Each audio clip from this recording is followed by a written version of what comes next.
puede estipular eso, o sea, una jornada laboral por encima de la máxima legal, que en este caso él decía 7 horas y media, si establezcamos 8 horas, se puede. Recuerda que simplemente las que excedan se debe de pagar con una cantidad adicional, ¿no? Hablamos de las horas extras, ¿no? Y que están perfectamente reguladas en la Ley Federal del Trabajo. Entonces sí se puede, en ese caso, ¿no? Ah, ok. Ok. Ok, es correcto, ¿no? Horas extras ya sabemos que se pagan, ¿no? Y no hay problema, ¿no? Es correcto, sería así, ¿no? Otra duda, con respecto a los derechos a los que no se puede renunciar, me he topado en empresas para las que trabajo que los trabajadores les firman la hoja de renuncia al Seguro Social, o ellos hacen un formato donde Juan Pérez está de acuerdo en no darse de alta al Seguro Social. En este caso pasa igual que el ejemplo que usted acaba de decir, ¿no? Así es algo es. Irrenunciable. Así es.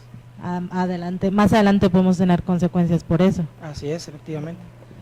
Es correcto, eso también es también común eso, también yo también lo he visto, donde renuncio al Seguro Social, ¿no? O sea, porque me van a dar incluso es que te voy a dar un seguro, bueno, de las que yo he visto es porque te doy un seguro, ¿no? Entonces, ¿para qué quieres Seguro Social, no? Y ya con eso ya, no, es irrenunciable, ¿no? O sea, no se puede, ¿no? ¿Ok? El trabajador podría demandarme en su caso en algún momento. Ok, es lo que dice, eso está desde la Constitución, esto de la renunciabilidad, está aquí en la fracción 27, perdón, del artículo 123 apartado A de la Constitución, que dice que serán condiciones nulas y no obligarán a los contrayentes, aunque se expresen en el contrato, las que constituyen el inciso G de esa fracción 27, las que constituyan renuncia hecha por el obrero de las indemnizaciones a que tenga derecho por accidente, enfermedades profesionales, perjuicios ocasionados o despedirse de la obra, ¿no? Y luego en el inciso H, todas las demás estipulaciones que impliquen renuncia de algún derecho consagrado a favor del obrero, aunque aquí habla de obrero, pues en favor de todos los trabajadores, ¿no? A favor de todos los trabajadores en las leyes de protección y auxilio a los trabajadores, ¿no? Entonces, ya desde la Constitución se establece esta irrenunciabilidad, y luego ya en la Ley Federal del Trabajo se retoma lo que esa fracción 27 establece, y así en el artículo 5 de la ley nos dice que las disposiciones de la ley son de orden público, por lo que no producirá efecto legal, ni impedirá el goce y el ejercicio de los derechos, sea escrita o verbal, la estipulación que establezca, y luego en la fracción 13 de ese artículo 5, la renuncia por parte del trabajador de cualquiera de los derechos o prerrogativas consignados en las normas de trabajo, ¿no? Entonces, no tiene ningún efecto legal, ¿no? Ven que ahí dice, lo que está subrayado, las disposiciones de esta ley, o sea, de la Ley Federal del Trabajo, son de orden público. Eso lo encontramos con mucha frecuencia en las leyes, ¿no? En sus primeros artículos, a veces en el artículo 1, 2, aquí en el artículo 5 nos dicen, las disposiciones de esta ley son de orden público. ¿Qué significa eso? ¿Qué implica cuando vemos en una ley que dice eso? ¿Qué significa? Pues que significa que nosotros como particulares no podemos ir en contra de lo que dice esa ley, ¿no? El ejemplo que habíamos puesto, ¿no? Nosotros aquí, aunque nosotros acordemos en un contrato que no te voy a pagar aguinaldo, que no te voy a afiliar al Seguro Social, que no te voy a pagar X o tal prestación que la ley impone, no podemos ir en contra de lo que dice la ley, no la podemos nosotros, por así decirlo, modificarla o adecuarla a nuestra conveniencia, ¿no? Porque es de orden público esa disposición legal, ¿no? Entonces, no lo podemos hacer, ¿no? Vamos a terminar este tema y respondemos ahí lo que nos están preguntando, ¿no? Irrenunciabilidad, bueno, el artículo 5, igual el 133, cuando habla de las obligaciones, de que está prohibido para los patrones ejecutar cualquier acto que restrinja a los trabajadores los derechos que les otorgan las leyes, ¿no? Y hay también, relacionado con esto, existe una prohibición para los patrones en ese sentido, ¿no? Y en el 99, dice aquí que el derecho a percibir el salario es irrenunciable, así como también el derecho a percibir los salarios devengados. Y en el 33 de la Ley Federal del Trabajo, un artículo que deben tener ustedes bien presente, es artículo 33, que dice que es nula la renuncia que los trabajadores hagan de sus salarios devengados, de las indemnizaciones y demás prestaciones que deriven de los servicios prestados, cualquiera que sea la forma o denominación que se le dé, ¿no? Y que cuando hagamos un convenio o liquidación con el trabajador, para su validez debe de cumplir ciertos requisitos, ¿no? Entre ellos, que no contenga renuncia de los derechos de los trabajadores, ¿no? Aparte de que debe estar por escrito, que debe de contener una relación circunstanciada de los hechos y de los derechos comprendidos en él, pues que no contenga renuncia de los derechos de los trabajadores, ¿no? De ello se debe de constatar, o la Junta, cuando lo llevemos ante ella, ese convenio o liquidación, ¿ok? Dime. Con respecto al convenio de liquidación, personalmente en el periodo de vacaciones de la Junta, en el de ahora que pasó, tuve que liquidar a unos trabajadores e hice yo un convenio, ¿no? Y después dije, pues tengo que ir a la Junta a ratificar el que yo ya había hecho, con todas las formalidades, dije. Entonces fui y me dijeron, no, pues ya, así está bien, ya no necesitas hacer la ratificación o hacer otro tipo de convenio. Entonces ahí sí me quedo y todavía estoy como con esa parte de si es, o sea, de que ya me van a hacer válido a futuro ese convenio por el hecho de que estuvieran de vacaciones y puedo proceder después a una ratificación o si ya No, me claro dijeron que sí. así. Tienes que tenerlo, ¿no? Para seguridad de él, otra situación es que debemos de acudir a los, vamos a verlo más adelante, pero a lo que en la ley federal del trabajo se denominan procedimientos para procesales o voluntarios, ¿no? En los que hacemos intervenir a la Junta para dar certeza jurídica a ciertos hechos, ¿no? Etcétera. Y entre ellos está esto, ¿no? Cuando hacemos un convenio con el trabajador, para dar certeza, es necesario que estén ratificados por la Junta de Conciliación y Arbitraje, ¿no? Porque si no, pues sí, no tendrían validez, ¿no? O sea, el trabajador podría demandarnos, ¿no? Y estaríamos un tanto inseguros al respecto, ¿no? Desprotegidos es la palabra, ¿no? Perdón, desprotegidos, ¿no? Así es. ¿Alguna otra duda sobre esto? Déjame ver, no me acuerdo si viene, no. Con eso terminamos el tema, esto de la renunciabilidad. ¿Alguna otra duda o comentario sobre esto? ¿No?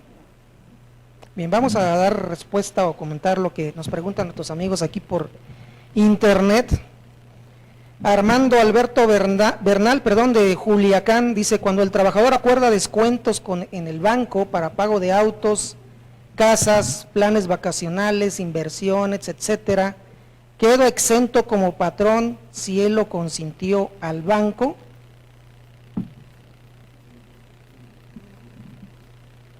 Yo entiendo que aquí es un crédito con el banco y en el cual el patrón le está descontando eso, es lo que quiero entender en la pregunta. Dice, cuando el trabajador acuerda descuentos en el banco para pago de autos, casas, inversiones, planes vacacionales, etcétera, ¿quedo exento como patrón si él lo consintió al banco? Es que lo están descontando directamente, o sea, el patrón deposita 3,000 y el banco le descuenta de esa nómina de la pero cantidad. el patrón cumplió con el depósito de su salario. Eso se va a referir exactamente, no entendí la pregunta, pero sí se va a referir. Sí, en este caso, Armando, tal como mencionó nuestra amiga, el patrón ahí no tiene nada que ver, ¿no? El patrón cumplió con entregar o depositar la cantidad de su sueldo correspondiente, y ya si él tiene algún crédito con ese banco y acordó que le descontaran de su nómina, de la cantidad que le están entregando ahí como nómina, como nómina, es ya cosa aparte, ¿no? Ahí no tendría nada que ver lo que vimos en el 110 de los descuentos, ¿no? De que ahí no tiene nada que ver topes ni nada, porque es una situación ajena al patrón, ¿no? Es ya ante trabajador y banco o cualquier otro comercio. Ok. Raúl Martínez de Tuxtla Gutiérrez, Chiapas, ¿qué aplica en los casos en que los trabajadores contratan pasivos y piden que se les descuente y se pague el crédito contraído? O sea, aquí yo entiendo que es el trabajador contrató por ahí con alguien y luego pide al patrón que le descuente y le pague a esa persona. ¿Eso se vale?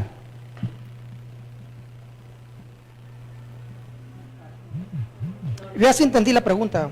Dice, ¿qué aplica en los casos en que los trabajadores contratan pasivos y piden que se les descuente y se pague el crédito contraído? Pasivos debe ser, se debe referir a alguna deuda, ¿no? Contraté algún crédito. Sí, pero aquí yo entiendo que la diferencia es de que aquí él le pide al trabajador, dice, pide que se le descuente y se pague el crédito contraído.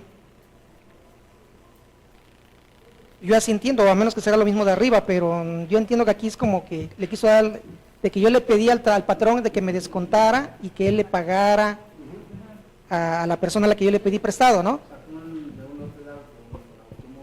Uh-huh.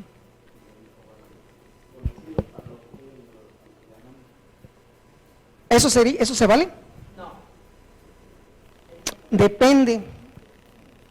Porque si dices que él lo va a pagar, y dice, descuéntame y págale, ¿no? O sea, como que me vas a descontar a mí y le pagas.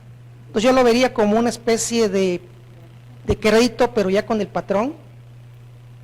Y entonces vimos que los préstamos, pues sí se puede, ¿no? A lo mejor no te di el dinero a ti directamente, sino que se lo doy a la persona que compras.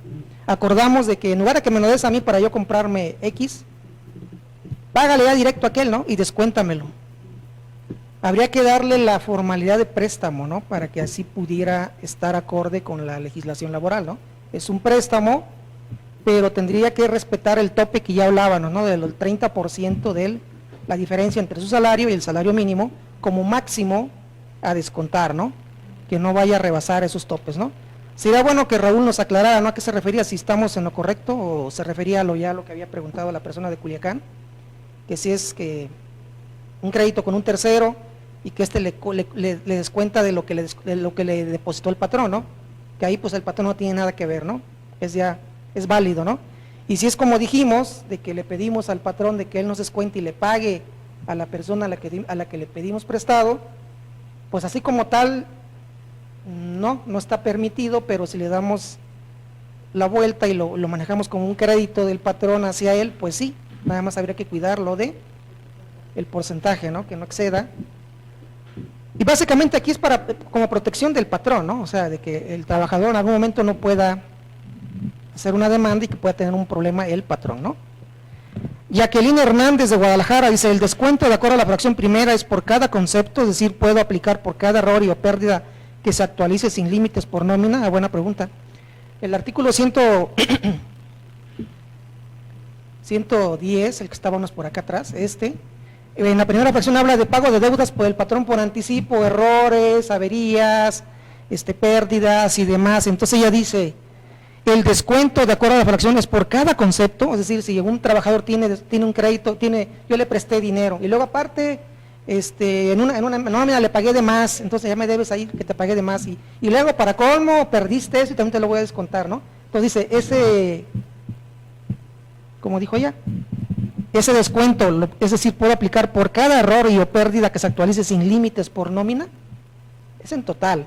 Obviamente, si le aplicamos el 30% de el 30% de aquel y el 30% de aquello, pues se puede hacer, ya rebasas el máximo que tú le puedes descontar a un trabajador, ¿no? La cosa es de protección, de que tampoco el trabajador se quede sin lana, ¿no? Entonces, es en total, ¿no? Ese 30% es en total. Igual el monto exigible de hasta un mes de su salario es en total, ¿ok? No es por cada concepto, si es que hay un trabajador con varios de esos, porque entonces sí, pues lo podemos dejar sin salario o con una cantidad muy pequeña, ¿no? En cada periodo de pago, ¿no? Raúl Martínez repite, si se tiene un juicio laboral, pero al trabajador se le aplicaba un descuento de crédito Infonavit, esta dependencia nos pedirá el pago durante el juicio. ¿Debemos darlo de baja del IMSS o se sigue pagando al Infonavit y se puede descontar al final de un juicio? Si se tiene un juicio laboral, pero al trabajador se le aplicaba un crédito de Infonavit, ¿debemos darlo de baja o se sigue pagando al Infonavit y se descuenta al final del juicio? O sea, si le ganamos, al final le descontamos eso que le estuvimos pagando. ¿Qué pasa cuando damos de baja, cuando despedimos un trabajador? ¿Seguimos cotizando ante el Seguro Social y pagando Infonavit por él?